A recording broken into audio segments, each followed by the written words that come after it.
Hello everyone, welcome to prime maths academy. हम लोगों ने प्रीवियस वीडियो के अंदर रिलेशन चैप्टर स्टडी किया था और रिलेशन टॉपिक स्टडी किया था और रिलेशंस के ऊपर हमने बहुत सारे क्वेश्चंस भी एनसीईआरटी के सॉल्व किए थे।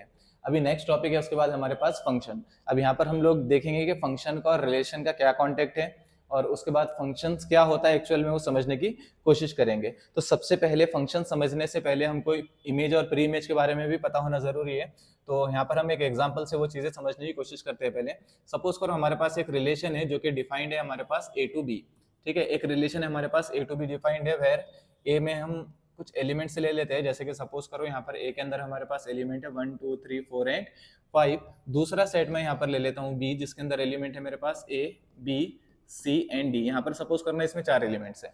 अब ये जो दोनों सेट है इसके ऊपर एक रिलेशन डिफाइंड है। तो सपोज करते हैं हम लोग थोड़ी देर के लिए, इसमें जो रिलेशन आर है उसके अंदर एलिमेंट आएंगे 1 ए 2 बी 3 सी एंड 4 डी। इस तरह से इसमें सपोज करना एलिमेंट्स है। अब अगर आपने प्रीवियस वीडियो अगर नहीं देखा होगा तो ये आपको समझ में नहीं आएगा मैं ये क्या बता रहा हूँ, क्योंकि ये रिलेशन हम लोग जो बनाते हैं सेट ए और सेट बी से बहुत सारे ऐसे रिलेशन हम लोग बना सकते हैं। तो उसमें से एक मैंने रिलेशन लिया। अगर आपने प्रीवियस वीडियो नहीं देखा होगा तो वो पहले देख लो, नहीं तो ये क्या चल रहा है आपके समझ में नहीं आने वाला है।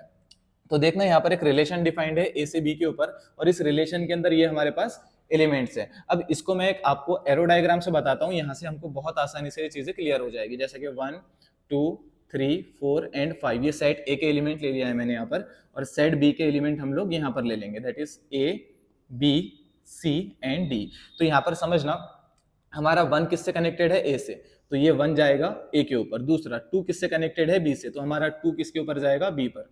सिमिलरली ये 3 किससे कनेक्ट किया हमने सी से, तो ये 3 चला जाएगा सी के ऊपर। और ये 4 किससे कनेक्टेड है डी से, तो हमारा ये 4 किसकी तरफ चला जाएगा डी के ऊपर चला जाएगा। तो यहाँ पर जो इंपॉर्टेंट चीज है हमको ये समझना है, 1 का जो इमेज है हमारे पास वो क्या है ए है। मतलब यहाँ पर रिलेशन जो हमारा डिफाइंड है वो ए टू बी है, रिलेशन ए टू बी हमारे पास डिफाइंड है। तो ये क्या बोल रहा है हमारे पास 1 की इमेज क्या है ए, तो हम लोग यहाँ पर बोल सकते हैं image of 1 is a. Similarly image of 2 क्या होगा हमारे पास, इमेज ऑफ 2 हमारे पास होगा बी। यहाँ पर देखो 2 का इमेज हमारे पास बी है, 3 का इमेज हमारे पास सी है, 4 का इमेज हमारे पास डी है। तो हम लोग यहाँ पर बोल सकते हैं image of 3 is C. Similarly image of 4 is, ये आ जाएगा हमारे पास डी। तो देखो ये 4 का इमेज हमारे पास क्या हो गया डी। अब देखो ये तो इमेज के बारे में हो गया, लेकिन प्री इमेज क्या होता है हमको वो भी समझ में आना चाहिए। तो जैसा कि 1 का इमेज ए है तो ए का प्री इमेज हमारे पास क्या होगा 1। तो हम लोग यहाँ पर बोल सकते हैं pre image of A is 1। Similarly हमारे पास प्री इमेज ऑफ बी क्या होगा हमारे पास, ये 1 आएगा यहाँ। प्री इमेज ऑफ बी हमारे पास क्या होगा 2। सिमिलरली प्री इमेज ऑफ सी हमारे पास क्या होगा 3। उसके बाद प्री इमेज ऑफ डी हमारे पास क्या होगा 4, क्योंकि हम लोग देख सकते हैं यहाँ पर डी का प्री इमेज 4 है, सी का प्री इमेज 3 है, बी का प्री इमेज 2 है और ए का प्री इमेज हमारे पास क्या है 1। आई होप कि आपको इमेज और प्री इमेज क्या होता है ये अच्छे से यहाँ पर क्लियर हो गया होगा। अब इसके बाद हम लोग फंक्शन की तरफ चलेंगे कि फंक्शन क्या होता है हमारे पास और कौन से रिलेशन फंक्शन होंगे, इसको थोड़ा सा हम डिस्कस करने की यहाँ पर कोशिश करते हैं। सबसे पहले मैं इसको थोड़ा सा क्लीन कर देता हूँ यहाँ पर बोर्ड को।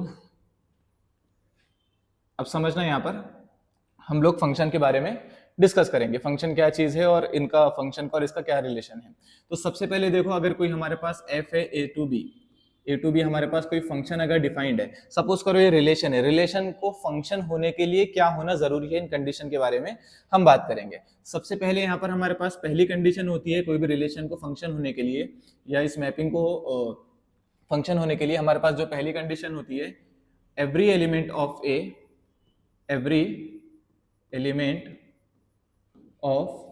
ए should related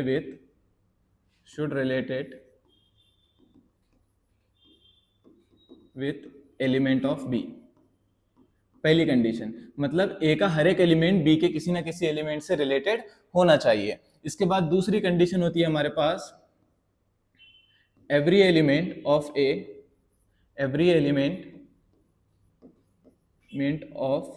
A should have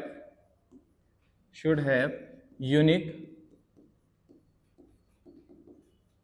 unique image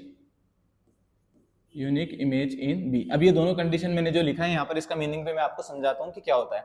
अब समझना यहाँ पर, सबसे पहली कंडीशन में क्या बोला है, every element of A should be related with element of B. मतलब इस सेट का ए का हर एक एलिमेंट के लिए सेट बी के अंदर एक एटलीस्ट एक इमेज तो भी हमारे पास एग्जिस्ट करना चाहिए। तो यहाँ पर देखो 1 कनेक्ट हो रहा है ए से, बी कनेक्ट हो रहा है, सॉरी 2 कनेक्ट हो रहा है बी से, 3 कनेक्ट हो रहा है सी से, 4 कनेक्ट हो रहा है डी से। लेकिन ये जो 5 है हमारे पास, ये 5 के लिए यहाँ पर कोई भी एलिमेंट हमारे पास इस सेट के अंदर एग्जिस्ट नहीं कर रहा है। और ये पहली कंडीशन में हमारे पास क्या बोल रहा है कि every element of A should related with element of B.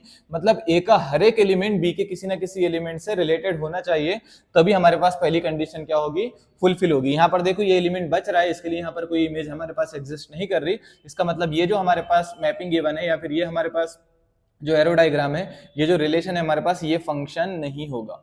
ये हमारे पास फंक्शन नहीं होगा क्योंकि पहली कंडीशन यहाँ पर फुलफिल नहीं हो रही है। थोड़ी देर के लिए हम लोग सपोज करते हैं यहाँ पर कि यहाँ पर एक और एलिमेंट हो जाता, सपोज करो यहाँ पर होता हमारे पास ई, और ये 5 अगर कनेक्ट हो जाता ई से, तो क्या अब ये फंक्शन हो जाता? तो अब चेक करते हैं हम लोग डबल से कंडीशन। पहली कंडीशन क्या बोला है, क्या बोल रहा है, every element of A should related with element of B. तो यहाँ पर देखो ए का हर एक एलिमेंट बी के एक ना एक एलिमेंट से यहाँ पर मैच कर रहा है, इसके लिए यहाँ पर इमेज एग्जिस्ट कर रही है। तो पहली कंडीशन तो फुलफिल हो गई। दूसरी कंडीशन में क्या बोल रहा है, एवरी एलिमेंट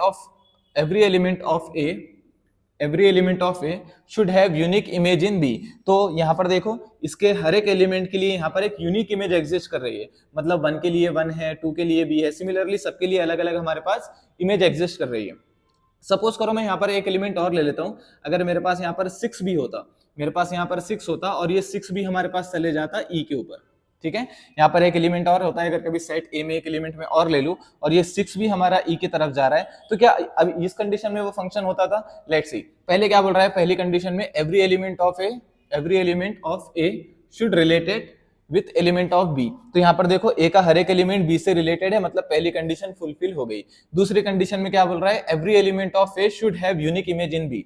यहाँ पर देखो हर एक एलिमेंट के लिए यहाँ पर यूनिक इमेज होना चाहिए, बट यहाँ पर देखो 5 और 6 के लिए इमेज यूनिक नहीं है। ये दोनों भी हमारे पास एक सिंगल एलिमेंट के ऊपर जा रहे हैं। जब ये दोनों एलिमेंट हमारे पास सिंगल एलिमेंट के ऊपर जाएंगे तो ये सेकंड कंडीशन हमारे पास फुलफिल नहीं होगी। तो इस कंडीशन में भी ये हमारे पास रिलेशन फंक्शन नहीं होगा।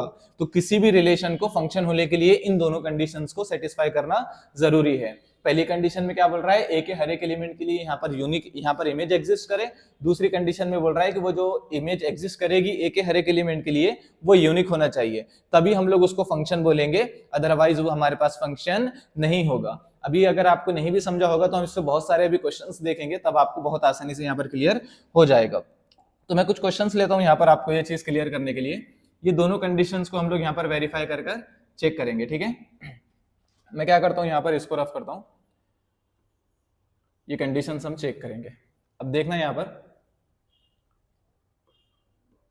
सबसे पहले सपोज करो हमारे पास एक यहाँ पर सेट है ए, जिसके अंदर एलिमेंट है 1 2 3 4 एंड 5। यहाँ पर मैं एलिमेंट ले लेता हूँ बी, सेट बी के अंदर हम लोग एलिमेंट ले लेंगे कुछ। यहाँ पर ले लेंगे हम ए, ई, आई, ओ एंड यू, ये हमने एलिमेंट ले लिया। अब सपोज करना हमने यहाँ पर एक फंक्शन मैपिंग डिफाइन कर रहे हैं, फंक्शन ए टू बी। अब ये फंक्शन हमारे पास होगा या नहीं होगा, ये कैसे पता चलेगा? लेट्स से पहले हम लोग यहाँ पर एक मैपिंग डिफाइन करते हैं, ये इस पे जा रहा है, ये इस पर जा रहा है, ये इस पर जा रहा है, ये इस पर जा रहा है, और ये भी हमारे पास इसके ऊपर जा रहा है, ठीक है।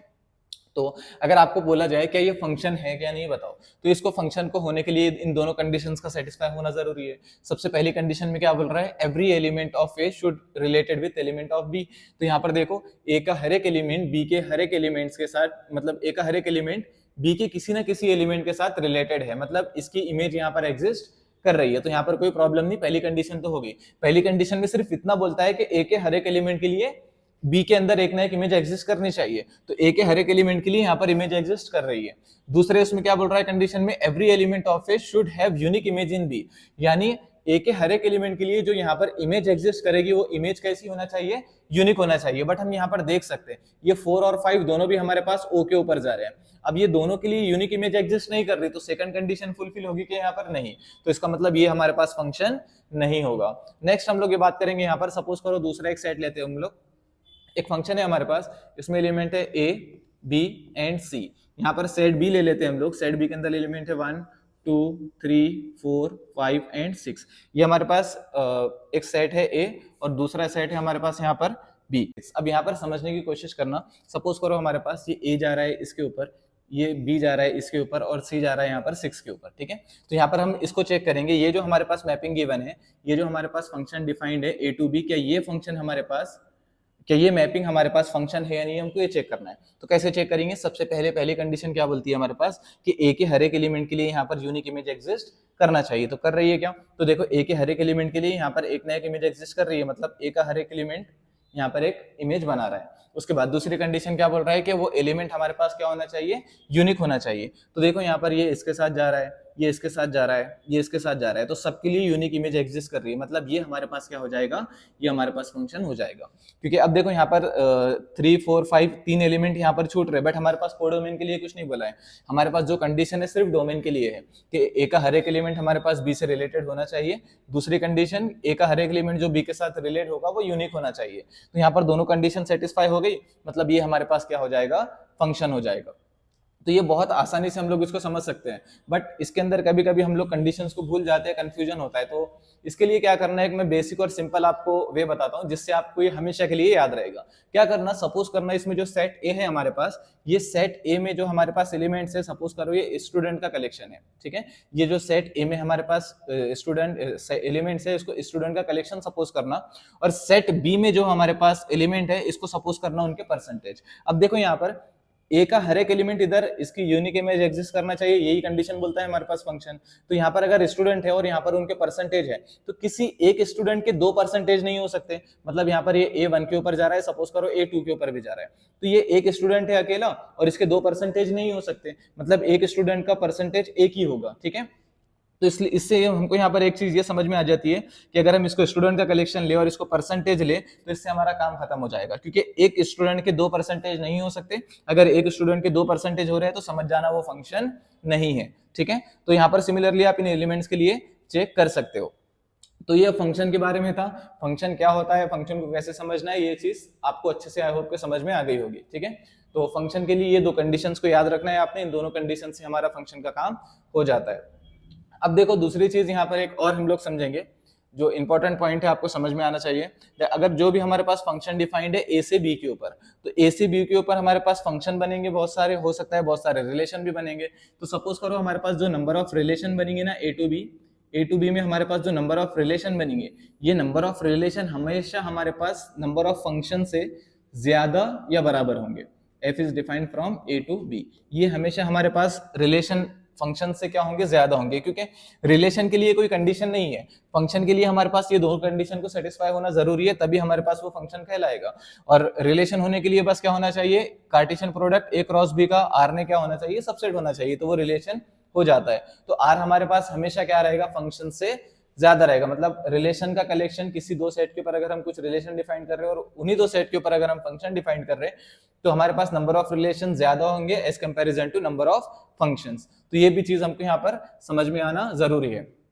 आई होप कि यहाँ पर आपको बहुत आसानी से ये चीज समझ में आ गई होगी। एक दो एग्जाम्पल में और लेता हूँ ताकि आपको ये पता चले कि कौन से फंक्शंस है या कौन से फंक्शन नहीं है। मैं यहाँ पर एक एरो डायग्राम से आपको एक और सेट बताता हूँ। सपोज करो हमारे पास एक सेट है ए, यहाँ पर एलिमेंट ले लेंगे हम लोग इसके अंदर 1 2 3 4 एंड 5। उसके बाद यहाँ सेट बी में कुछ एलिमेंट ले लेंगे हम लोग, A B C D E F and G, ये एलिमेंट्स है हमारे पास। अब यहाँ पर देखो ये जा रहा है इसके ऊपर, ये जा रहा है बी के ऊपर और ये जा रहा है सी के ऊपर। नेक्स्ट हमारे पास इसको ले लेते हैं हम, इसके ऊपर जा रहा है, एंड 5 को हम यहाँ पर ले सकते हैं सी के ऊपर, यहाँ पर लेके चले जाते हैं। अब हम लोग चेक करते हैं कि ये फंक्शन है या नहीं है। ये सेट ए है हमारे पास और ये सेट बी है, एक मैपिंग हमारे पास डिफाइंड है जो कि ए टू बी जा रही है। अब हमको पूछा जाए क्या ये फंक्शन है या नहीं है, बताओ। तो हम लोग कैसे चेक करेंगे क्या ये फंक्शन है या नहीं है। सबसे पहले हम देखेंगे ए के हर एक एलिमेंट के लिए बी में इमेज एग्जिस्ट करती है या नहीं। तो देखो ए के हर एक एलिमेंट के लिए यहाँ पर हमारे पास इमेज एग्जिस्ट कर रही है। अब दूसरी चीज यहाँ पर क्या बोल रहा है, देखो सेकंड कंडीशन बोलता है every element of A should have unique image in B. तो ए के हर एक एलिमेंट के लिए यहाँ पर एक यूनिक इमेज एग्जिस्ट कर रही है क्या, लेट्स सी चेक करते हैं हम लोग। तो देखो 1 के लिए है, 2 के लिए है, 3 के लिए C एग्जिस्ट कर रहा है, 4 के लिए D है, 5 के लिए C है। अब यहाँ पर एक क्वेश्चन ये बनता है कि ये 3 और 5 दोनों भी C के ऊपर जा रहे हैं हमारे पास, क्या ये दो अलग अलग एलिमेंट एक सेम के ऊपर जा सकते हैं? यस, जा सकते हैं, क्योंकि हमारे पास क्या था कि कोई एक सिंगल एलिमेंट दो के ऊपर नहीं जा सकता। मतलब अगर ये 4 हमारे पास यहाँ पर F पर जा रहा है और ये 3 भी हमारे पास F पर जा रहा है, तो ये पॉसिबल नहीं है। दो अलग अलग एलिमेंट हमारे पास एक पर जा रहे हैं, तो ये पॉसिबल नहीं है, लेकिन दो अलग अलग एक के ऊपर जा सकते हैं। तो यही कंफ्यूजन को अवॉइड करने के लिए हम लोग यहाँ पर, मैंने आपको एक ट्रिक बताया कि इसको नंबर ऑफ स्टूडेंट कंसिडर करो और इसको उनका परसेंटेज कंसिडर करो, इससे आपका ये कंफ्यूजन दूर हो जाएगा। क्यों? क्योंकि दो अलग अलग स्टूडेंट है तो उनका सेम परसेंटेज पॉसिबल हो सकता है, दो अलग अलग स्टूडेंट का सेम परसेंटेज आ सकता है, बट एक स्टूडेंट के दो परसेंटेज नहीं आ सकते। तो ये तो हमारे पास ये दोनों कंडीशन इसके अंदर फुलफिल होती है। देखो, ए के हर एक एलिमेंट के लिए यहाँ पर इमेज एग्जिस्ट कर रही है। दूसरी चीज, every element of A should have a unique image in B, तो इसके लिए यहाँ पर एक यूनिक इमेज एग्जिस्ट कर रही है। मतलब 3 के लिए यूनिक इमेज सी है, 5 के लिए भी यूनिक इमेज हमारे पास सी है। बट यहाँ पर आप ये देख सकते हैं कि 5 हमारे पास सी पर जा रहा है, और अगर 5 जी के ऊपर भी चला गया तो हमारे पास ये सिंगल स्टूडेंट के 2% हो जाएंगे, जो कि पॉसिबल नहीं, और ये हमारे पास फंक्शन नहीं होगा। तो इस कंडीशन में ये फंक्शन नहीं है। लेकिन अगर हम इस कंडीशन के अंदर देखें तो इस कंडीशन में ये हमारे पास क्या हो जाएगा? फंक्शन हो जाएगा। ये मैपिंग हमारे पास क्या हो जाएगी? फंक्शन हो जाएगी। आई होप कि आपको ये समझ में आया होगा कि फंक्शन हमारे पास क्या होता है। अब इसके बाद हम लोग फंक्शन के कुछ टाइप्स है, फंक्शन के कुछ टाइप्स को समझने की यहाँ पर कोशिश करेंगे। तो सबसे पहले हम लोग यहाँ पर देखेंगे सम फंक्शन एंड देयर ग्राफ। सबसे पहला जो फंक्शन है हमारे पास वो है आइडेंटिटी फंक्शन। अब आइडेंटिटी फंक्शन क्या होता है इसको समझते हैं हम लोग थोड़ी देर। सपोज करो हमारे पास एक फंक्शन गिवन है f of x is equal to x, या फिर हम इसको ऐसे भी लिखते हैं y is equal to x, ठीक है, जहां पर x हमारे पास कहां से आता है? रियल नंबर से आता है।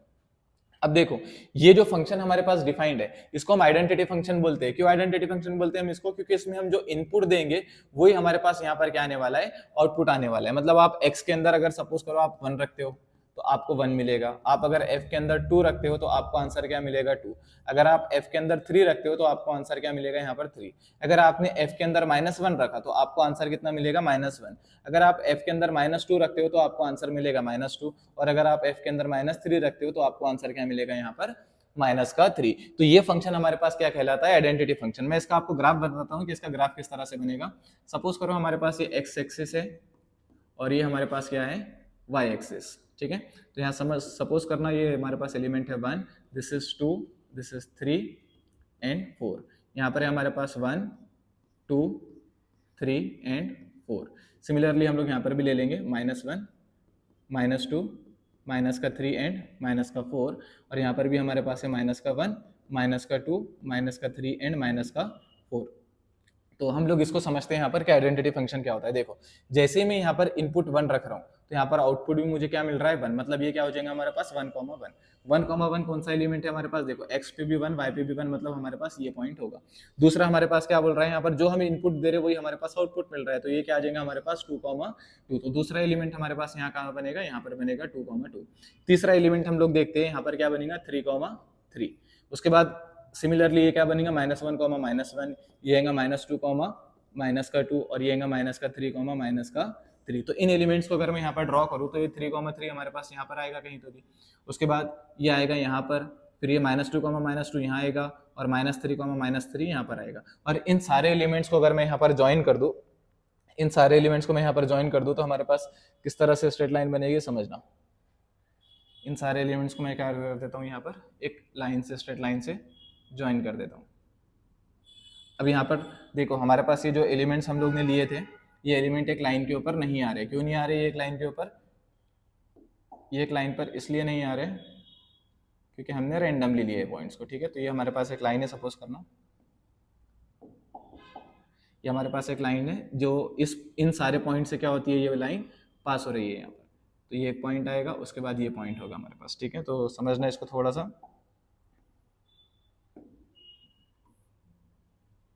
तो हमारे पास ये एक स्ट्रेट लाइन है जो कि इन सारे पॉइंट से क्या हो रही है? पास हो रही है। तो ये हमारे पास जो स्ट्रेट लाइन है, ये जो हमारे पास ग्राफ है, वो कौन से फंक्शन का है? इस आइडेंटिटी फंक्शन का हमारे पास वो ग्राफ है। तो आइडेंटिटी फंक्शन का ग्राफ हमारे पास स्ट्रेट लाइन आता है, जो कि इस तरह से स्ट्रेट लाइन हमारे पास क्या होती है? पास होती है। तो आइडेंटिटी फंक्शन आपको आई होप के समझ में आ गया होगा। इसके बाद नेक्स्ट फंक्शन होता है हमारे पास दैट इज कांस्टेंट फंक्शन। अब कांस्टेंट फंक्शन क्या होता है इसको समझते हैं थोड़ी देर के लिए। सपोज करो हमारे पास एक फंक्शन है जिसका जो है f of x is equal to 2 और जहां पर x बिलोंग्स टू हमारे पास क्या है r है। अब यहाँ पर एक चीज को समझना, अगर आप यहाँ पर x की जगह पर 1 रखोगे तो आपको 2 ही मिलने वाला है, f की जगह पर आप 0 भी रखोगे तो आपको 2 ही मिलेगा, f की जगह पर आप अगर -1 भी रखोगे तो आपको 2 ही मिलेगा, f की जगह पर आप -2 भी रखते हो तब भी आपको आंसर क्या मिलेगा 2, क्योंकि यहाँ पर x है ही नहीं। आप कुछ भी इनपुट रखो आउटपुट हमेशा हमारे पास क्या रहने वाला है, सेम रहने वाला है। तो इसी कंडीशन को अगर हम लोग ऑन ग्राफ अगर कभी रिप्रेजेंट करें तो वो किस तरह से दिखेगा। सपोज करो हमारे पास ये x एक्सिस और y एक्सिस है, ठीक है, और ये हमारे पास ओरिजिन है। सपोज करना ये हमारे पास 1 है और ये हमारे पास यहाँ पर क्या है 2 है। तो देखो ये f of x is equal to 2 वाली जो लाइन है, तो ये बोल रहा है x एक्सिस पे इनपुट आप कुछ भी दो, आउटपुट y एक्सिस के ऊपर 2 ही रहेगा। मतलब वो जो स्ट्रेट लाइन बनेगी वो कुछ इस तरह से होगी, ये स्ट्रेट लाइन यहाँ पर इसकी बनने वाली है, ठीक है। तो ये इसका ग्राफिकल रिप्रेजेंटेशन है इसी फंक्शन के लिए हमारे पास। तो जो भी फंक्शन हमारे पास इस तरह से गिवन रहेगा f of x is equal to 2, या फिर इसको इन जनरल अगर हम लिखे तो ऐसा भी हम इसको लिख सकते हैं f of x is equal to c where c is constant, ठीक है। c हमारे पास कांस्टेंट है या कोई रियल नंबर है हमारे पास, तो इस तरह से इसका ग्राफिकल रिप्रेजेंटेशन हो जाएगा। अगर सपोज करो आपके पास फंक्शन इस तरह से होता f of x is equal to -2 होता तो हमारे पास हम बोलते थे ये -1 है, ये हमारे पास -2 है, तो इसका ग्राफ कुछ इस तरह से बन जाता था, यहाँ पर इस तरह से इसका ग्राफ बनता था। तो ये हमारे पास किसी भी कांस्टेंट नंबर के लिए हम बहुत आसानी से उसका ग्राफ प्लॉट यहाँ पर कर सकते हैं। तो ये हमारे पास कांस्टेंट नंबर होता है जिसके अंदर इनपुट हमारे पास कुछ भी रियल नंबर हो सकता है, कोई भी रियल नंबर, क्योंकि एक्स एक्सिस पे सारे रियल नंबर हमारे आ जाएंगे। तो इनपुट हम कुछ भी देंगे लेकिन आउटपुट हमारा सेम रहेगा, दैट इज 2 या फिर -2, जो भी हमारे पास गिवन रहेगा क्वेश्चन में अकॉर्डिंग टू दैट। तो बहुत आसानी से हम लोग इसका यहाँ पर ग्राफ भी प्लॉट कर सकते हो। आई होप कि आपको ये फंक्शन कांस्टेंट फंक्शन क्या होता है समझ में आया होगा।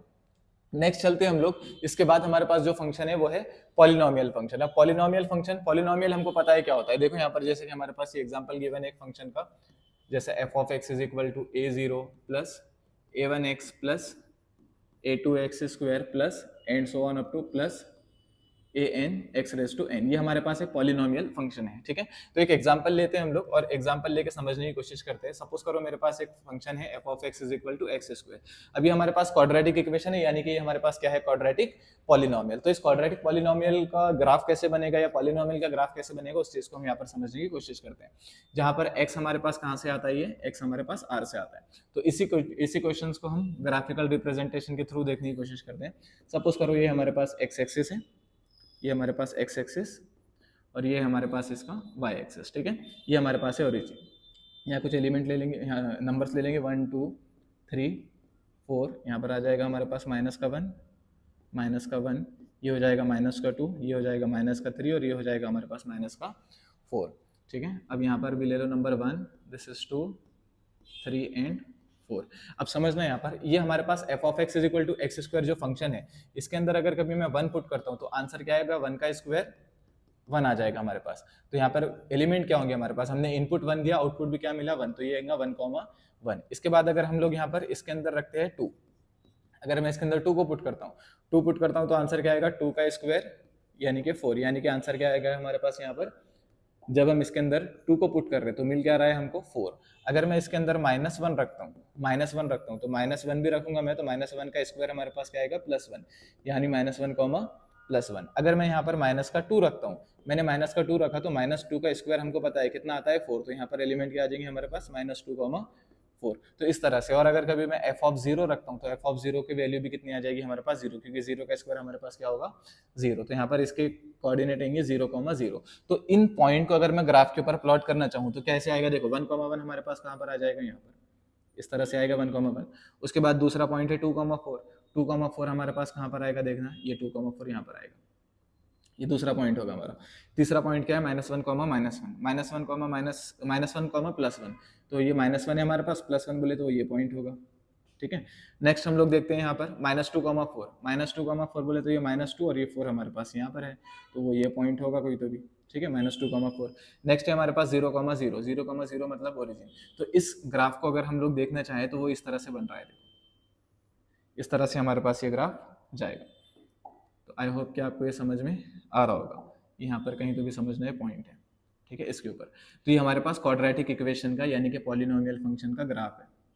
तो पॉलिनोमियल फंक्शन जो है हमारे पास f of x is equal to x square. अब डिफरेंट डिफरेंट पावर होंगे हमारे पास, तो उनके ग्राफ भी हमारे पास डिफरेंट बनते जाएंगे। ये हमारे पास x square f of x is equal to x square का इस तरह से ग्राफ बनता है। अगर कभी फंक्शन आपके पास कुछ इस तरह से हो, सपोज करो यहाँ पर f of x is equal to x cube, तो इसका ग्राफ भी आपको आना चाहिए, क्योंकि ये भी यूज होता है हमारे पास। इसका ग्राफ कुछ इस तरह से चलता है, इस तरह से आएगा इसका ग्राफ, ठीक है। ये हमारे पास एक्स एक्सिस है और ये हमारे पास वाई एक्सिस है।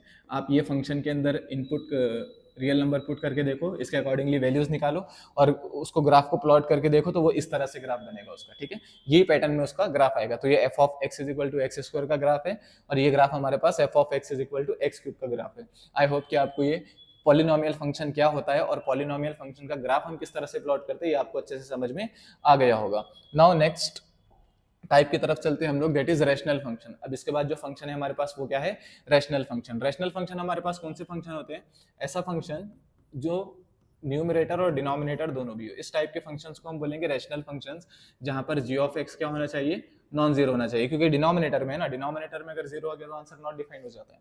तो इसलिए हमारे पास ये क्या होना चाहिए, नॉन जीरो। इसको हम क्या बोलेंगे, रैशनल फंक्शन। अब रैशनल फंक्शन का अगर हमको ग्राफ बनाना है, सपोज करो मैं एक रैशनल फंक्शन लेता हूँ f of x is equal to 1/x, ये हमारे पास एक रैशनल फंक्शन है where x is not equal to 0। अब आप सोच रहे होंगे कि ये रैशनल फंक्शन कैसे हो गया, क्योंकि इसके न्यूमरेटर में भी फंक्शन है, डिनोमिनेटर में भी फंक्शन है। अब आपको लगेगा कि 1 कैसे फंक्शन है, तो 1 कांस्टेंट फंक्शन है हमारे पास, और नीचे जो x है हमारे पास वो पॉलिनोमियल फंक्शन है ना। लीनियर इक्वेशन x का पावर 1 है, मतलब लीनियर पॉलिनोमियल है। तो हमारे पास ये भी फंक्शन है और ये भी फंक्शन है, ऊपर कांस्टेंट फंक्शन है, नीचे पॉलिनोमियल फंक्शन है। तो इन दोनों का हमने क्या किया, 1/x कर लिए, तो हमारे पास एक रैशनल फंक्शन बन जाएगा। अब इस रैशनल फंक्शन का ग्राफ कैसे बनेगा उस चीज को भी हम लोग यहाँ पर समझ सकते हैं। देखो ये रैशनल फंक्शन है, इसका ग्राफ हमारे पास कुछ इस तरह से बनता है।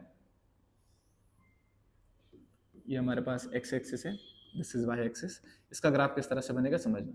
इसका ग्राफ ऐसे चलता है हमारे पास, इस तरह से इसका ग्राफ जाएगा और इधर ऐसे चलता जाएगा।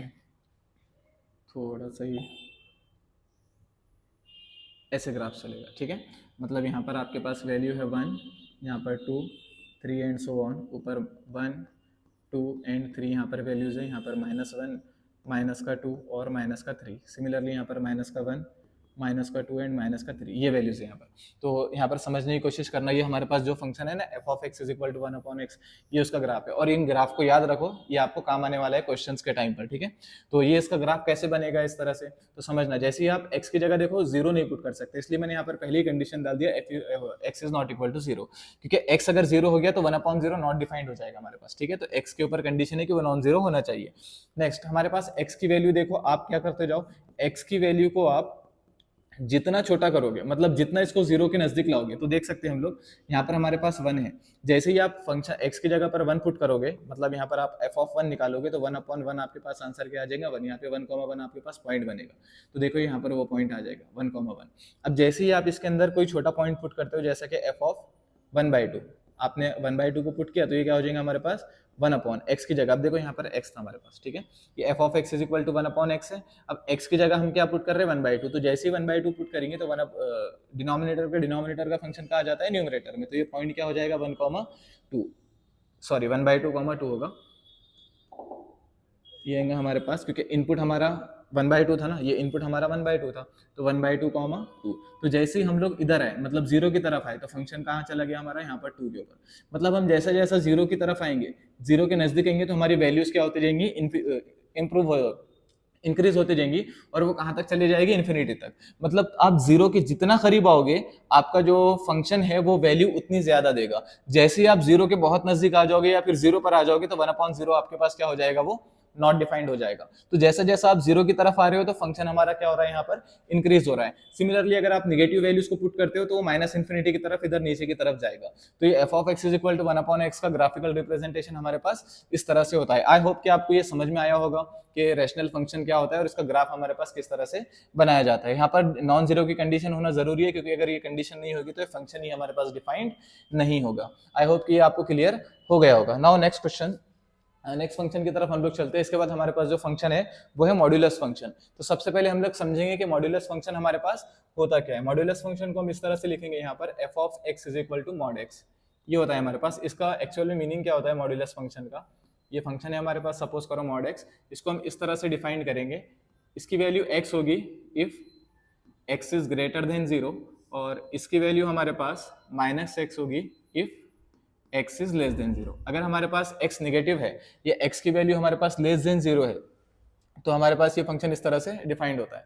तो सबसे पहले मैं आपको बताता हूँ ये फंक्शन इस तरह से डिफाइंड क्यों होता है और इसका ग्राफ कैसे बनता है, सारी चीजें वन बाय वन इसकी हम लोग डिस्कस करने वाले हैं यहाँ पर। तो f of x is equal to modulus of x हमारे पास है। इस फंक्शन को डिफाइंड ऐसे किया जाता है, अगर x की वैल्यू ग्रेटर देन 0 है तो x आंसर आएगा और x की वैल्यू अगर नेगेटिव है तो इसका आंसर -x आएगा। तो अब यहाँ पर हम लोग इसी चीज को समझते हैं। जैसे कि देखो f of x is equal to mod x आपके पास जो फंक्शन है, सपोज करो मैं इसके अंदर 1 रखता हूँ, जैसे मैं इसके अंदर 1 रखूंगा तो 1 का मॉड्यूलस हमारे पास 1 ही होगा। लेकिन अगर मैं f की जगह यहाँ पर क्या रखता हूँ -2, अगर कभी मैंने इसके अंदर -2 जैसे ही पुट किया, ये क्या बोल रहा है देखो, अगर x की वैल्यू निगेटिव रही तो यहाँ पर ये फंक्शन निगेटिव हो जाएगा। मतलब x की वैल्यू में जैसे ही माइनस रखूंगा, यहाँ पर -2 जैसे ही मैं रखूंगा तो ये फंक्शन के अंदर जो है x उसके साथ निगेटिव साइन बाहर आ जाएगा। तो हम इसको -2 लिखेंगे जिसका आंसर हमारे पास क्या आ जाता है, यहाँ पर +2 आ जाता है। तो अगर कभी मैं यहाँ पर f ऑफ -3 रखता हूँ तो इस चीज को समझना, f ऑफ -3 रखूंगा तो ये फंक्शन क्या बोलता है, यहाँ पर माइनस बाहर आ जाएगा हमारे पास, माइनस ऑफ माइनस ये हो जाएगा हमारे पास +3। तो आप इसको अगर इस तरह से नहीं समझ में आ रहा है तो सिर्फ आप इतना समझ सकते हैं कि हमारे पास जो फंक्शन है f of x is equal to modulus of x, इसके अंदर अगर आप पॉजिटिव वैल्यू डालोगे तो पॉजिटिव रहेगा और इसमें नेगेटिव वैल्यू अगर आप डालोगे तो वो तब भी आंसर पॉजिटिव ही देगा। मतलब एफ ऑफ -1 का आंसर भी हमारे पास जब मॉड में रखोगे आप तो +1 आएगा। उसके बाद एफ ऑफ -2 का आंसर भी अगर आप मॉड में रखोगे तो वो +2 ही देगा। और अगर आप पॉजिटिव टर्म रखते हो तब भी वो आपके पास आंसर पॉजिटिव ही देगा। ठीक है, तो हमारे पास ये जो फंक्शन है पॉजिटिव फंक्शन भी बोल सकते हैं हम लोग उसको। ये मॉड्यूलस फंक्शन किसी भी नेगेटिव वैल्यू का भी आंसर हमारे पास क्या देता है, पॉजिटिव। क्यों देता है, क्योंकि हमारे पास ये जो फंक्शन डिफाइंड है इस तरह से, अगर x की वैल्यू ग्रेटर देन 0 है तो ये x है और अगर x की वैल्यू नेगेटिव है तो ये -x हो जाएगा। ये -x का जो साइन, ये जो माइनस का साइन है और वो नंबर जो भी नेगेटिव रखे होंगे उसका साइन, दोनों मल्टीप्लाई होकर प्लस हो जाएगी हमारे पास और आंसर हमारे पास वो पॉजिटिव दे देगा। तो इस तरह से फंक्शन हमारे पास डिफाइंड होता है। अब इसके बाद इसका ग्राफ किस तरह से हम लोग प्लॉट कर सकते हैं वो चीज आपको यहाँ पर बताता हूँ। देखो इसका ग्राफ किस तरह से बनेगा। सबसे पहले यहाँ थोड़ी सी हम जगह कर लेते हैं। तो मॉड्यूलस फंक्शन का ग्राफ कैसे बनेगा समझना। सपोज करो हमारे पास ये गिवन है x axis and y axis, ये हमारे पास यहाँ गिवन है x एक्सिस और ये है हमारे पास y एक्सिस। यहाँ पर पॉइंट ले लेते हैं हम लोग कुछ 1 2 3, यहाँ पर भी पॉइंट ले लेंगे -1 -2 एंड -3।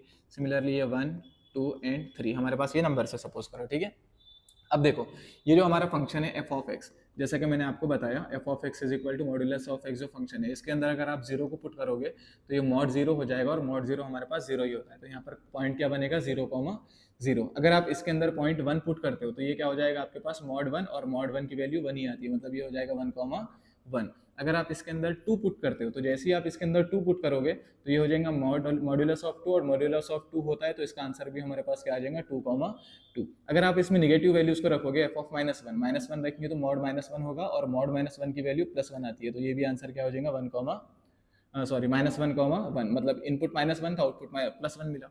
अगर आप यहाँ पर -2 रखोगे, -2 रखोगे तो -2 रखने के बाद मॉड्यूलस ऑफ -2 मिलेगा और ये -2 हो जाएगा। तो आप इसको लिख सकते हो -2, +2, यहाँ पर माइनस नहीं आएगा, ये प्लस ही रहेगा हमारे पास। ये इसको मैं थोड़ा सा रफ कर देता हूँ।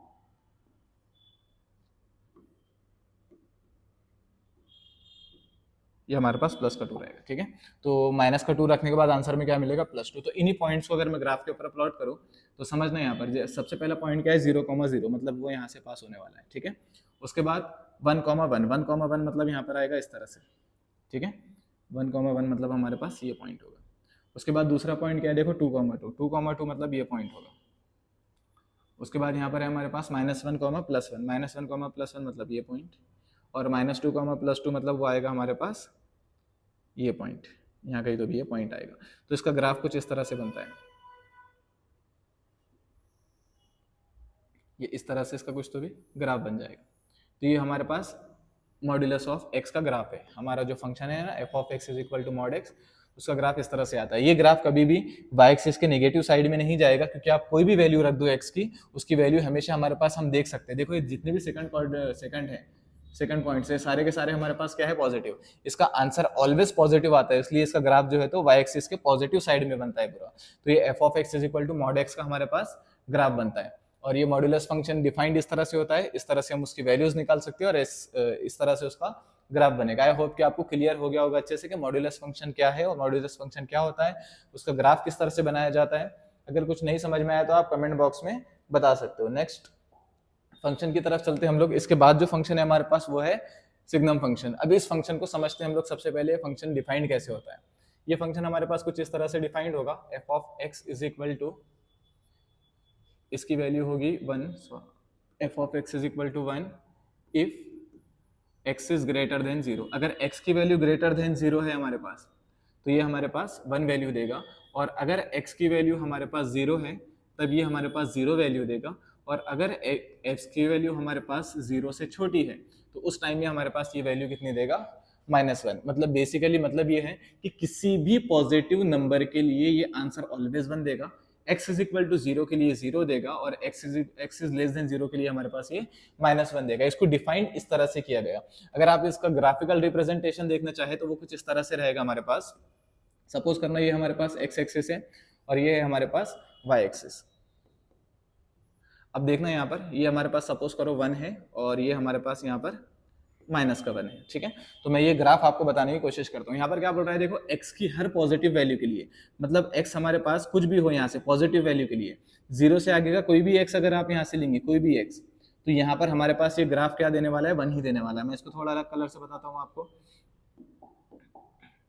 इस तरह से ये हमारे पास +1 ही होगा, इस तरह से इसकी लाइन बनेगी। ये ग्राफ इस तरह से आगे की तरफ चलेगा, निगेटिव साइड में नहीं आएगा इसके, ये इतना, ये ग्राफ होगा हमारे पास इस तरह से, ये इस तरफ चलते रहेगा। क्योंकि कोई भी वैल्यू अगर आप इसके अंदर पुट करेंगे, सपोज करो आप यहाँ से 1 या फिर यहाँ से आप 2 पुट करते हो, 3 पुट कर सकते हो, या 1/2, 3/2, कोई भी वैल्यू अगर आप इस इंटरवल की एक्स एक्सिस की 0 से बड़ी कोई भी वैल्यू अगर आप पुट करोगे तो ये आंसर ऑलवेज आपको क्या देने वाला है, 1 देने वाला है। और ये यहाँ पर ब्लैंक स्पेस है, ठीक है, क्योंकि 0 के ऊपर ये 0 ही वैल्यू देने वाला है हमको। हमने देखा है 0 पर 0 ही देगा। तो 0 को छोड़कर 0 के आगे की कोई भी वैल्यू अगर आप रखोगे तो आपके पास ये आंसर क्या देने वाला है, 1। यानी x की हर पॉजिटिव वैल्यू के लिए ये आंसर हमको 1 देगा। अब अगर x की वैल्यू 0 हो जाए तो हमारे पास ये x एक्सिस ही हमारा आंसर हो जाएगा। मतलब ये जो हमारा, इसको मैं दूसरे कलर से यहाँ पर अगर आपको दिखाऊं तो कुछ इस तरह से होगा। अगर x की वैल्यू 0 हो जाए, x की वैल्यू अगर 0 हो जाए तो ये पूरा का पूरा x एक्सिस ही हमारा आंसर होगा। मतलब हमको पता है y इज इक्वल टू 0 हमारे पास, या फिर f of x is equal to 0 हमारे पास ये क्या होता है, x एक्सिस होता है, ठीक है। तो x की वैल्यू अगर हम 0 रखेंगे इसके अंदर साइनम फंक्शन में, x की वैल्यू 0 रखेंगे तो ये आंसर हमारे पास क्या देने वाला है, 0 देने वाला है। नेक्स्ट, अगर आप x की वैल्यू निगेटिव रखते हो, x की वैल्यू निगेटिव कहाँ से स्टार्ट होती है, देखो x की वैल्यू जो निगेटिव आपकी स्टार्ट होगी वो यहाँ से स्टार्ट होगी, यहाँ से इधर के वैल्यू, मतलब यहाँ से लेकर इधर के सारे वैल्यू x के निगेटिव हैं। तो x की निगेटिव कोई भी वैल्यू अगर आप पुट करेंगे तो ये बोलता है उस टाइम पर आपको ये जो फंक्शन देगा वो ये फंक्शन देगा, इधर के साइड में ये वैल्यूज आपको वो देगा। तो ये ग्राफ क्या बताता है हमारे को कि ये जो आपके पास वैल्यू है ये किसके लिए है, ये आपके पास है यहाँ पर y इज इक्वल टू 1 के लिए, या फिर f ऑफ x भी आप इसको बोल सकते हैं, f of x is equal to y is equal to 1। और दूसरा आपके पास जो है यहाँ पर इसके लिए, यहाँ पर क्या बताता है ये, f of x is equal to y is equal to 0 के लिए आपके पास ये स्ट्रेट लाइन होने वाली है। और नेक्स्ट आपके पास ये होने वाला है f of x is equal to -1। कब, जब x की वैल्यू आपके पास क्या होगी, लेस देन 0।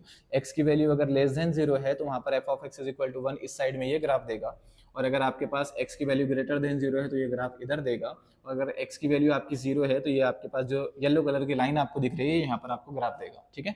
तो समझ जाना है, यहाँ पर x की वैल्यू पॉजिटिव है तो आंसर आपका ऑलवेज 1 है, x की वैल्यू 0 है तो भी आपके पास आंसर 0 है, x की वैल्यू अगर आपके पास लेस देन 0 है तो आपके पास आंसर -1 है।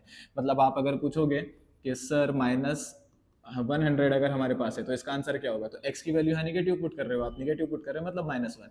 अगर आप -200 पुट करोगे तब भी आपके पास आंसर क्या आने वाला है, -1 ही आने वाला है। कोई भी निगेटिव वैल्यू, कितना भी बड़ा या कितना भी निगेटिव नंबर आप पुट करोगे आंसर -1 ही आएगा, कितना भी बड़ा पॉजिटिव नंबर आप पुट करोगे आंसर 1 ही आएगा। मतलब जैसे कि यहाँ पर आप पुट कर रहे हो f इज इक्वल टू 1000 तो आंसर ये 1 ही देगा। आप यहाँ पर पुट करते हो 2000 तब भी आपके पास आंसर ये 1 ही देगा। तो कितना भी बड़ा पॉजिटिव नंबर लो आंसर ऑलवेज 1 होगा, कितना भी बड़ा नेगेटिव नंबर लो आंसर ऑलवेज -1 होगा, और x इज इक्वल टू 0 के लिए हमारे पास आंसर क्या होगा 0। तो ये हमारे पास साइनम फंक्शन होता है। साइनम फंक्शन डिफाइंड इस तरह से होता है और उसका ग्राफ ये इस तरह से हम लोग प्लॉट कर सकते हैं। ठीक है, तो बहुत आसानी से आपको ये समझ में आ गया होगा। अगर नहीं समझा तो आप लोग क्वेश्चन पूछ सकते हो। ठीक है, सो नेक्स्ट क्वेश्चन है, नेक्स्ट फंक्शन है हमारे पास ग्रेटेस्ट इंटीजर फंक्शन। अब ग्रेटेस्ट इंटीजर फंक्शन हमारे पास किस तरह से डिफाइंड होता है, ये क्या चीज है, इसको हम वन बाय वन पूरा समझने की कोशिश करेंगे। ग्रेटेस्ट इंटीजर फंक्शन हमारे पास होता है f of x is equal to, इसको लिखने का तरीका होता है इस तरह से, हम लोग क्लोज ब्रैकेट के अंदर उसको लिखते हैं where x belongs to R. ठीक है, ये जो इनपुट है हमारे पास, ये x कहां से आता है, r से। अब ये ग्रेटेस्ट इंटीजर फंक्शन क्या है, इस चीज को हम लोग यहाँ पर समझेंगे।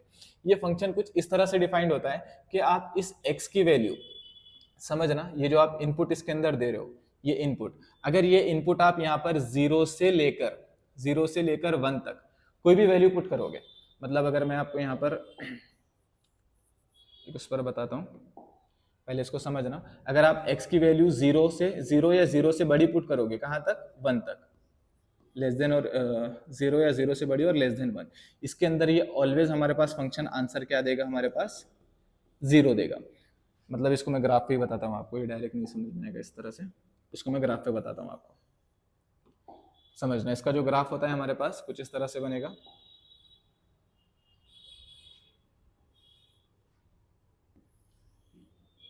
ये हमारे पास x एक्सिस है और ये हमारे पास y एक्सिस है। ये ग्राफ पे बहुत आसानी से आपको समझ में आ जाएगा फंक्शन क्या होता है और क्या बता रहा है। ठीक है, तो सबसे पहले देखना यहाँ पर, ये कुछ नंबर्स ले लेते हैं हम, 1, दिस इज 2, 3, 4 एंड 5।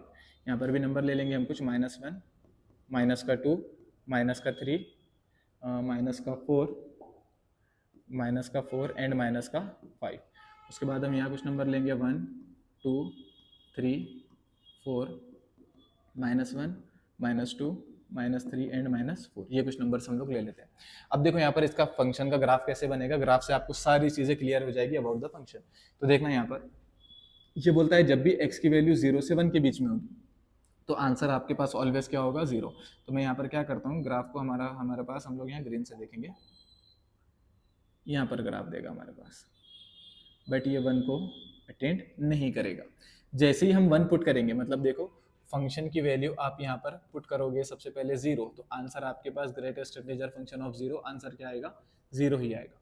लेकिन अगर आप यहाँ पर पुट करते हो 0 से कोई बड़ी वैल्यू, 0.1 आपने पुट किया, जैसे ही आप 0.1 इसके अंदर पुट करोगे, 0.1 इसमें पुट करोगे, तब भी ये आंसर आपको 0 ही देगा। अगर आप इसके अंदर 0.999 ये नंबर भी पुट करोगे, तब भी ये आंसर आपके पास क्या देगा, 0.999 का आंसर भी आपके पास 0 ही होगा। तो मतलब ये सिर्फ और सिर्फ 0 ही आंसर देने वाला है 0 से 1 के बीच में। आप जैसे ही इस फंक्शन के अंदर 1 पुट करोगे, जैसे ही इस फंक्शन के अंदर आप 1 पुट करोगे, तो ये आपके पास आंसर यहाँ पर क्या दे देगा, 1 दे देगा। मतलब वो यहाँ से आगे जाना स्टार्ट हो जाएगा, मतलब फिर आपके पास फंक्शन यहाँ पर बनेगा और वो इस तरह से चलेगा 2 तक। अब यहाँ पर आप कुछ भी वैल्यू इसके अंदर पुट करो 1 से बड़ी, जैसे कि 1.1 पुट किया, तो यहाँ पर ग्रेटेस्ट इंटीजर 1.1 का आंसर आपके पास 1 ही होगा। अगर आप यहाँ पर पुट करोगे f ऑफ 1.2 पुट करेंगे, तो 1.2 का भी आंसर आपके पास यहाँ पर ये 1 ही देगा, यहाँ पर आंसर आपके पास 1 ही देगा। तो अगर आप यहाँ पर इस तरह से 1.999 एकदम 2 के बहुत नजदीक का भी नंबर पुट करोगे, तब भी आपके पास ये जो ग्रेटेस्ट इंटीजर फंक्शन है, ये आंसर जो आपके पास देने वाला है, ये आपके पास 1 ही देगा। लेकिन जैसे ही आप इसके अंदर 2 पुट करोगे, तो ग्रेटेस्ट इंटीजर फंक्शन 2 का आंसर आपके पास क्या हो जाएगा, 2। यानी जैसे ही आप 2 पुट करोगे तो ये फंक्शन चला जाएगा ऊपर की तरफ, फिर वो यहाँ से स्टार्ट होगा इस तरह से फंक्शन आगे की तरफ चलता जाएगा। फिर यहाँ से आप जब ये वाली वैल्यू पुट करोगे, ये ऐसे आंसर देगा इधर, फिर यहाँ से ये ऊपर चला जाएगा, फिर यहाँ से इधर आंसर देगा। सिमिलरली नेगेटिव साइड में भी वही होगा। तो सबसे पहले जैसे ही आप 0 से लेके -1 के बीच की कोई भी वैल्यू अगर पुट करते हो, 0 से लेके -1 के बीच की कोई भी वैल्यू पुट करते हो, तो यहाँ से इधर आंसर देगा आपको, इस वैल्यू को छोड़कर यहाँ तक, मतलब -1 तक कोई भी वैल्यू पुट करोगे आप, फिर उसके बाद यहाँ पर वो इस तरह से चलेगा, फिर यहाँ पर इस तरह से चलेगा। तो ये इस फंक्शन को समझना, देखो पहले आप ऊपर पॉजिटिव के साइड में समझना, ये फंक्शन क्या बोलता है कि x की वैल्यू 0 से 1 के बीच में अगर है, 0 से 1 के बीच में है, तो हमारे पास आंसर 0 होगा। अगर x की वैल्यू 1 से 2 के बीच में है, मतलब यहाँ पर कहीं पर भी अगर x की वैल्यू है, तो आंसर आपका ऑलवेज 1 होगा। लेकिन जैसे ही आप 2 पुट करेंगे तो आंसर कहाँ पर चला जाएगा, 1 के ऊपर चला जाएगा। जैसे ही आप यहाँ पर 2 पुट करेंगे, यहाँ पर देखो ये नहीं, ये जो हमारे पास है यहाँ पर मैंने जो बनाया है, इसका मतलब ये है जैसे ही आप 2 पुट करेंगे तब आपके पास आंसर 1 नहीं होगा। देखो 1 से 2 के बीच में आंसर 1 होगा। जैसे ही आप 2 पुट करेंगे तो यहाँ से ये ऊपर की तरफ चला जाएगा और यहाँ से फंक्शन अटेंड करना स्टार्ट कर देगा। तो फिर यहाँ से 2 से आगे फंक्शन चलेगा। कहाँ तक चलेगा ये, 2 से लेके 3 के बीच में कि आप कोई भी वैल्यू रखेंगे तो ये आंसर ऑलवेज आपको क्या देने वाला है, यहाँ पर 2 ही देने वाला है। लेकिन जैसे ही आप यहाँ पर 3 पुट करोगे, जैसे ही ये 3 आपने पुट किया तो ये फंक्शन छलांग मार के ऊपर की तरफ चला जाएगा और यहाँ पर आ जाएगा। ठीक है, तो यहाँ से हमको ये समझ में आ रहा है कि फंक्शन की वैल्यू 0 से 1 के बीच में, मतलब ये आपका जो फंक्शन है f of x is equal to greatest integer function x, मतलब जब तक आपकी x की वैल्यू 0 या 0 से बड़ी होगी और छोटी होगी 1 से, तो इसका आंसर ऑलवेज क्या होने वाला है, आपके पास 0 होने वाला है। लेकिन जैसे ही आपकी वैल्यू, आपका जो x है उसकी वैल्यू 1 हो गई या 1 से बड़ी होकर 2 से छोटी हो गई, तो इसका आंसर ऑलवेज हमारे पास यहाँ पर क्या आएगा, ग्रेटेस्ट इंटीजर फंक्शन x का, इसका आंसर हमारे पास यहाँ पर आ जाएगा 1। यानी 1 से लेके 2 के बीच में, 1 से लेके 2 के बीच में हमारे पास इसका आंसर 1 है। उसके बाद जैसे ही आप 2 से 3 के बीच में जाओगे, 2 से 3 के बीच में जाएंगे तो इसका आंसर 2 हो जाएगा। और जैसे ही आप 3 पर पहुंचोगे तो वो ऊपर चला जाएगा 3 पर, और 3 से 4 के बीच में उसका आंसर क्या रहेगा, 3 रहेगा। तो आप इस तरह से देख सकते हैं, ये हमारे पास इंटीजर्स के ऊपर डिफाइंड है। आप कोई भी रियल नंबर रखो, 0 से 1 के बीच का कोई भी रियल नंबर रखो, आंसर 0 ही आएगा। 1 से 2 के बीच का कोई भी रियल नंबर रखो, आंसर 1 आएगा। 2 से 3 के बीच का कोई भी नंबर रखो, आंसर आपके पास 2 आएगा। आप 3 से 4 के बीच का कोई भी नंबर अगर यहाँ पर पुट करेंगे तो आंसर आपके पास 3 से 4 के बीच का आंसर ऑलवेज आपके पास क्या होगा, 3। फिर जैसे ही आप 4 पुट करेंगे तो ये 4 के ऊपर चला जाएगा। और 4 से 5 के बीच में कोई भी वैल्यू अगर आप पुट करेंगे यहाँ पर, कोई भी वैल्यू, तो ये आंसर आपके पास क्या देने वाला है, 4 देने वाला है। तो यहाँ से हमारे एक चीज समझ में आ गई, हम कोई भी रियल नंबर रख रहे हैं तो आंसर हमारे पास ऑलवेज क्या आ रहा है, इंटीजर आ रहा है। हम लोग देख सकते हैं ये सिर्फ और सिर्फ इंटीजर आंसर को अटेंड कर रहा है। मतलब हम x की जगह पर रियल नंबर पुट कर रहे हैं, क्योंकि देखो यहाँ पर 0 से 1 के बीच की कोई भी वैल्यू पुट कर रहे हैं, बट आउटपुट 0 है। आउटपुट कभी 0 है, कभी 1 है, कभी 2 है। मतलब यहाँ पर देखो ये जो आउटपुट है कहाँ का अटेंड कर रहा है, 1 पर, 2 पर, 3 पर, 4 पर। यहाँ पर भी कहाँ अटेंड करेगा, -1, -2, -3, -4। मतलब ये फंक्शन हमारे पास आंसर सिर्फ और सिर्फ इंटीजर देगा। तो अगर ये जो फंक्शन है हमारे पास f of x is equal to greatest integer function x, इसका जो इनपुट है हम बोल सकते हैं x कहाँ से आ रहा है, r से। तो इसका जो डोमेन है हमारे पास, वो डोमेन क्या हो जाएगा, डोमेन हो जाएगा हमारे पास r। ठीक है, क्योंकि जो हम इनपुट देते हैं यहाँ से वही हमारा डोमेन होता है ना। यहाँ से जो हम इनपुट देने वाले हैं वही हमारे पास क्या रहेगा, डोमेन। और यहाँ पर जो आंसर आ रहा है हमारे पास, इस चीज को समझना, ग्रेटेस्ट इंटीजर फंक्शन x, ये जो वैल्यूज दे रहा है हमारे पास, ये वैल्यूज सिर्फ और सिर्फ इंटीजर है। देखो यहाँ पर 0, 1, 2, 3, 4, 5 and so on, -1, -2, -3 and so on. इस तरह से सिर्फ और सिर्फ हमारे पास इंटीजर आंसर देने वाला है। रेंज हमारे पास इसका होगा इंटीजर, दैट इज z। ठीक है, तो हम यहाँ पर इस चीज को इस तरह से समझ सकते हैं। तो ये ग्रेटेस्ट इंटीजर फंक्शन को हम इस तरह से लिखेंगे, यहाँ पर ग्रेटेस्ट इंटीजर फंक्शन। उसके बाद उसका ग्राफ इस तरह से प्लॉट होगा हमारे पास। कोई भी वैल्यूज आप लेंगे तो यहाँ पर हम देख सकते हैं स्टेप वाइज हम लोग ऊपर जा रहे हैं। तो सिर्फ और सिर्फ इंटीजर एंट्रीज को क्या कर रहा है, ये अटेंड कर रहा है। तो ग्रेटेस्ट इंटीजर फंक्शन इस तरह से होता है हमारे पास। आगे बढ़ते हैं हम लोग थोड़ा सा यहाँ पर। उसके बाद है हमारे पास अलजेब्रा ऑफ फंक्शन। ये जो अलजेब्रा ऑफ फंक्शंस है, यहाँ पर देखो हमने फंक्शंस के जितने भी टाइप्स थे सारे के सारे टाइप्स हमने यहाँ पर कवर कर लिए जो हमारे एनसीईआरटी एक्सरसाइज में है। उसके बाद next algebra of real function. तो अलजेब्रा ऑफ रियल फंक्शन क्या होता है वो हम लोग यहाँ पर समझ लेंगे। फिर इसके बाद हम लोग एक्सरसाइज स्टार्ट करेंगे जो कि नेक्स्ट वीडियो में हम लोग देखेंगे। इस वीडियो के अंदर हम लोगों ने सिर्फ और सिर्फ थ्योरी पार्ट देखने के लिए ये वीडियो को बनाया था। अब यहाँ पर समझना अलजेब्रा ऑफ रियल फंक्शंस हमारे पास क्या होगा। तो देखो सबसे पहले मैं एक एग्जांपल लेता हूँ और एक एग्जांपल पे आपको ये चारों चीजें समझा देता हूँ। बहुत आसान है। एक एग्जांपल लेते हैं हम लोग। यहाँ पर फंक्शन है मेरे पास, सपोज करो कोई एक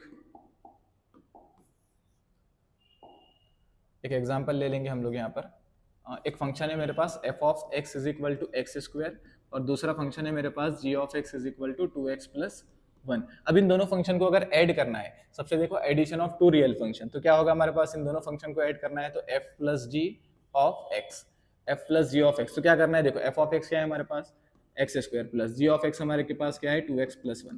तो ये दो फंक्शन का एडिशन हो गया। बहुत आसानी से हम लोग इसको कर सकते हैं। तो ये एडिशन ऑफ 2 फंक्शन है। उसके बाद अगर दो फंक्शन को सबट्रैक्ट करना है तो क्या करेंगे हम लोग, f माइनस जी करेंगे और उसके अंदर क्या सब्सटीट्यूट कर देंगे x। तो क्या होंगे यहाँ से हमारे पास ये एक्स स्क्वायर और ये क्या है हमारे पास, सबसे पहले देखो f माइनस जी है तो यहाँ पर माइनस आएगा और यहाँ पर क्या आ जाएगा हमारे पास, ये function as it is that is 2x plus 1। ठीक है, तो ये हमारे पास हो जाएगा इन दोनों का सब्ट्रैक्शन। अगर कभी हमारे पास थर्ड फंक्शन है मल्टीप्लीकेशन बाय स्केलर बोल रहा है। अगर कोई फंक्शन है हमारे पास एफ ऑफ एक्स जो कि हमारे पास गिवन है एक्स स्क्वायर, और अगर कभी मैं इसको कोई स्केलर के से मल्टीप्लाई करता हूँ तो ये क्या हो जाएगा हमारे पास k into f of x is equal to k x square. तो मल्टीप्लाई बाय स्केलर, स्केलर मतलब कोई कांस्टेंट नंबर से मल्टीप्लाई करना है, दैट्स इट।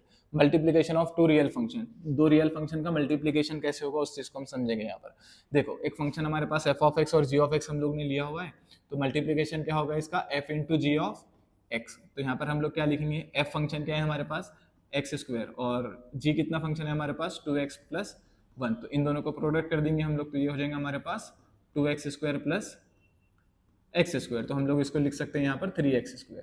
तो बहुत आसानी से हम लोग इनको ऐड कर ये इनका प्रोडक्ट इस तरह से निकाल सकते हैं। अब उसके बाद थर्ड ये हो गया हमारे पास फोर्थ वन कि दो फंक्शन का प्रोडक्ट कैसे होगा। अगर डिवीजन के लिए आ जाए, मतलब f of x upon g of x, ये अगर निकालना है तो कैसे निकालेंगे। इसका मतलब क्या होता है हमारे पास f of g of x, इस तरह से हम लोग इसको निकालेंगे। तो x क्या है हमारे पास, एफ ऑफ एक्स हमारे पास क्या है एक्स स्क्वायर, और g हमारे पास क्या है 2x प्लस 1, ये है हमारे पास 2x प्लस 1। तो ये f of x upon g of x function को हम बहुत आसानी से इस तरह से यहाँ पर निकाल सकते हैं। तो ये हो गया हमारे पास question of two real function. तो अलजेब्रा ऑफ टू फंक्शन बहुत आसान है, क्या करना है, दोनों फंक्शंस को ऐड करना है तो इस तरह से ऐड कर सकते हैं, सब्ट्रैक्ट करना है तो ऐसे कर सकते हैं, किसी स्केलर से मल्टीप्लाई करना है तो ऐसे करेंगे, और दो फंक्शन का प्रोडक्ट लेना है तो ऐसे लेंगे, और दो फंक्शन को क्वेश्चन लेना है तो हम यहाँ पर इस तरह से उसका क्वेश्चन भी ले सकते हैं। आई होप कि आपको ये सारी चीजें यहाँ पर क्लियर हो गई होगी। अगर आपको ये सब कुछ अच्छे से समझ में आया होगा, अगर आपने एक कंसंट्रेशन के साथ इस क्लास को समझा होगा, तो नेक्स्ट एक्सरसाइज जो है हमारे पास एनसीईआरटी की जो हम स्टार्ट करने वाले हैं वो आपको बहुत ही आसान जाने वाली है, ठीक है। और ये वीडियो देखने से पहले रिलेशंस का वीडियो देखना जरूरी है, क्योंकि रिलेशंस और फंक्शंस के अंदर जो कॉन्टेक्ट है, जो उनका कनेक्शन है, वो हमारे समझ में आना बहुत जरूरी है, तभी हम लोग लिंक बिठा पाएंगे अच्छे से। तो इससे पहला जो वीडियो है वो भी देख लो, और उसके बाद ये वीडियो को देखना। ये वीडियो देखने के बाद आप एनसीईआरटी की एक्सरसाइज के जो एग्जांपल हम लोग सॉल्व करेंगे, आप लोग बहुत आसानी से वो एग्जांपल को कर पाओगे। तो मिलते हैं फिर नेक्स्ट वीडियो में एक्सरसाइज के साथ, तब तक के लिए गुड बाय।